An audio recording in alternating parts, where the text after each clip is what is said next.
FreeMMOStation.com.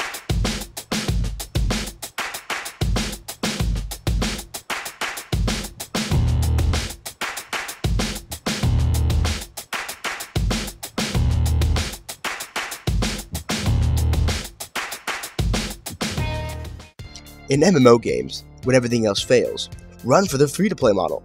That is clearly the mindset of many studios, always trying to become the next World of Warcraft, enjoying some alluring success for the first 6 months or so, and ultimately crying their hearts out when the player base decreases to 3 players and a trained monkey.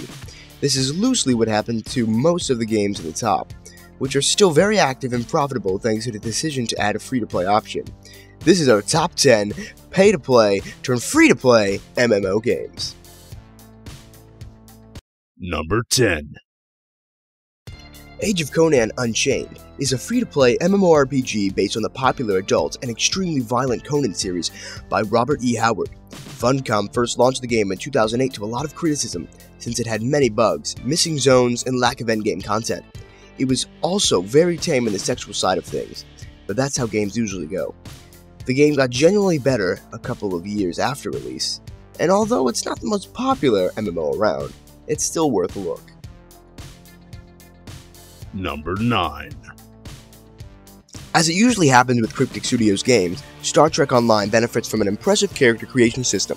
But that's not all. You can choose to play for the Federation or the Klingon Empire, which is a cool touch. However, while the space battles manage to be pretty good and capture some of the excitement of the show in movies, things are overly familiar when you're on the ground. Ground combat has gone through a lot of improvement through the years and is fairly exciting. Star Trek Online is a game that offers a wealth of content to go through, and fans should be pleased, if not amazed, by Cryptic Studios' work with a decidedly difficult franchise. Number 8. While not reaching the heights of the Lord of the Rings Online, Dungeons & Dragons Online proves that Turbine has all the makings of a great MMORPG developer. Launching in 2006 and turning free-to-play in 2009, Dungeons & Dragons Online is still getting quite a few modules and updates every year, proving that this game is still very alive and kicking. Credit has to go to Turbine for dealing with such a difficult license, balancing the pen and paper RPG rules while managing to keep it compelling as a video game. Number 7. The Lord of the Rings Online launched in 2007 to a warm reception by the fans of the Tolkien's Middle-earth world, but also for any good MMORPG fan. This is one of the most played MMOs and offers an impressive amount of content for free players as well as subscription options that don't sound like a complete ripoff. Lord of the Rings Online is a rare example of a game based on extremely complex and in-depth franchise that manages to respect the original work and truly make it shine.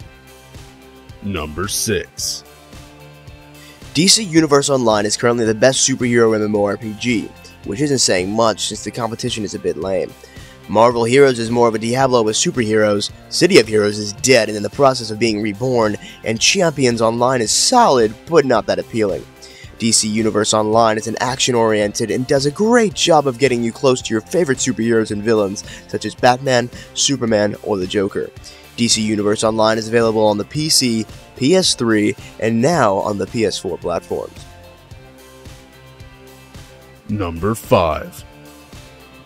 When a game that cost over $100 million, such as Star Wars The Old Republic, fails so quickly, it leaves you wondering how any studio is able to keep up with the subscription model. The Old Republic was a good, widely praised, story-based MMO that had a lot of what made World of Warcraft popular. What it didn't have, and ultimately cost it to move to the free-to-play, was time. Time to add more content, to fill the world with more places to properly explore instead of being taken by the hand.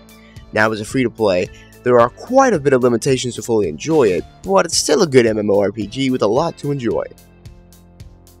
Number 4. AION is one of those games that seem like definite proof that the subscription model only works for a lucky few. Selling like hotcakes when it was released in 2009, NCSoft had to rethink the business model due to a swift player base decline and ultimately added a free-to-play option in early 2012. Despite criticisms of being pretty much the same as any other MMORPG and having a considerable amount of grinding, AION is still highly regarded due to its polish and art style. Number 3.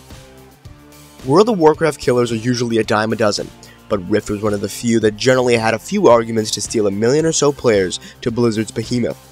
It was one of the most solid MMORPGs ever at launch, and the dynamic Rift events added a great touch to what is somewhat a generic fantasy world. If you're tired of WoW and want a similar, also very good game, Rift is the one. Number 2. You may point your finger at Tera and scoff at the somewhat repetitive quests, but when an MMORPG tries to do something different with combat and succeeds, they deserve a pat on the back. You can even use a controller instead of the keyboard and mouse, something that many regular console players appreciated. We also love how the seamless game world is just beautiful, a real pleasure to explore. Tera is a good game, sometimes a great one. Although the quest system is too generic and the gameplay can get somewhat grindy, this has almost everything an MMORPG player can ask for. And number 1. Oh Valve, you just keep on spoiling us over all these years. Not only have you screwed a generation by launching an awesome franchise like Half-Life, Counter-Strike, Left 4 Dead, or Portal, you even had the nerve of launching the amazing Team Fortress 2 when everyone was already labeling it as vaporware and laughing in your face. And when you decided to turn the game free to play, everyone said yes. Gamers were happy to play one of the best action games ever, and you saw your revenue increase by the boatload. Life is just wonderful, isn't it? Well, not quite. Just give us Half-Life 3 already, damn it! Like it or not, and although clearly far from perfect, the free-to-play model is taking over.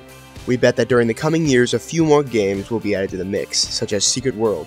And who knows, perhaps in a couple of years we'll have to remake this list with games such as WildStar, Final Fantasy XIV, or The Elder Scrolls Online.